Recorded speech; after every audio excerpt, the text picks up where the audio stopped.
Gone Girl is a thriller starring Ben Affleck, Rosamund Pike, Neil Patrick Harris, Tyler Perry, and directed by David Fincher, who already has a number of really good movies under his belt. The film focuses on a man named Nick and his wife Amy. They've moved from New York to a small town where Nick went from writer to bar owner. Nick returns home one day and finds his wife missing, along with evidence of a struggle. He becomes the prime suspect though, as his behavior just doesn't add up to that of a worried husband, and then his wife's journal is found, which gives a different version of their married life. Which means that Nick must do everything he can to prove his innocence. Gone Girl is a really interesting movie. It has its dark moments and its really twisted psychotic scenes.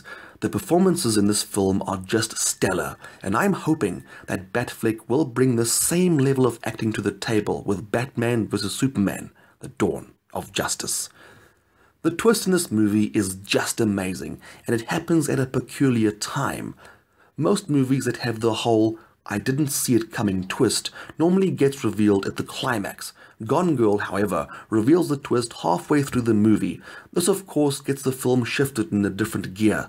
It takes on a different direction and ultimately it loses its pace just a bit.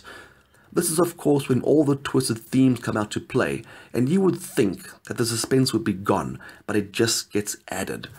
The movie does seem to lose some momentum at this point, but it's really not enough to put you off. Not only that, but this film is way over the 2-hour mark. But unlike Transformers 4, it doesn't feel like a chore to watch, and all concept of time gets blown away. One thing though was Neil Patrick Harris in this movie. A friend of mine noted that he just doesn't seem to fit the role, and I have to agree. He attempted to take on a more serious part, but it just wasn't convincing enough. Apart from that little snag, Gone Girl is a brilliant movie that deserves to be watched. If you are a David Fincher fan and you haven't seen this movie yet, then just know that you have committed a mortal sin. So, with that in mind, Gone Girl gets a suspicious 8 out of 10.